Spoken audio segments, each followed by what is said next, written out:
I've lost 2 bets with a colleague in my life. One was that I would never be a department chair, and one was that I would never be a dean. In both cases, I think there were situations that presented themselves where I saw an opportunity to have impact and felt like I was the right person to step forward and try to take on that role. Our conceptions of leaders are rooted in an exclusionary past, at a time when only white men were leaders in most industries and most settings in society. We have achieved so much progress since that time, but the lingering norms often hold us back.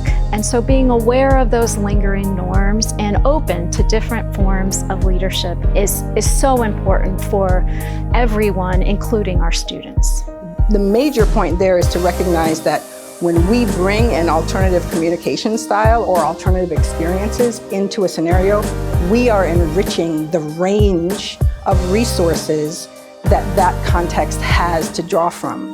A friend of mine, when I became a dean, told me that she knew I would be successful, but I had to be patient with the pace of change.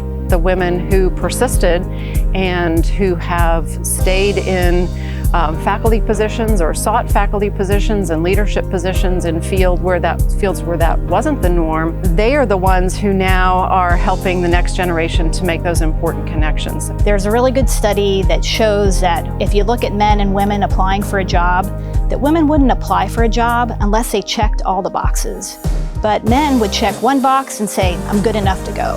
And so I think what that's speaking to is that we have to not let our fear and anxiety hold us back, that we need to be able to forge onward and really have faith that we can do the job well.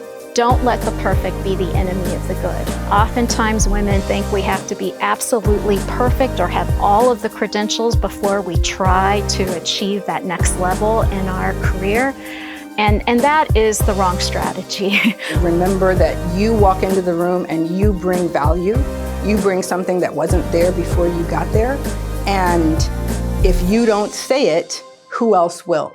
Yeah, I think if all things are equal, then the group of leaders around the table looks exactly like society, which means 50 or 51% women with racial and ethnic and gender diversity, gender spectrum representation that matches society. I think it's really important for women to help other women in making those important networks and connections that lead to new opportunities.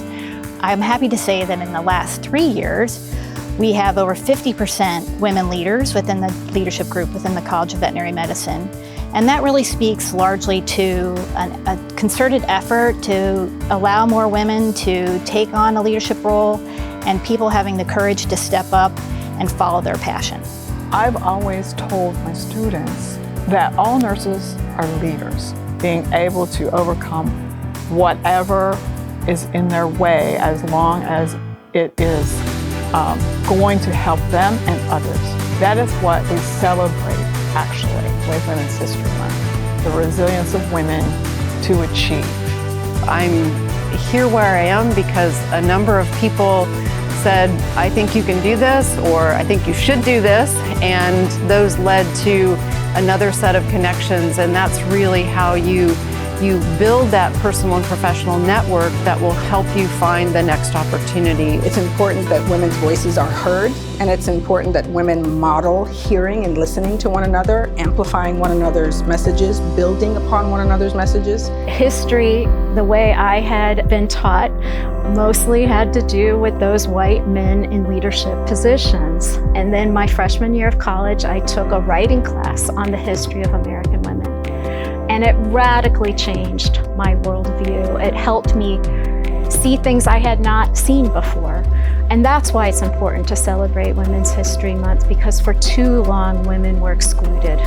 I think that it's important that we celebrate Women's History Month until we get to the point that we don't have to celebrate Women's History Month anymore, because women will no longer be marginalized in society.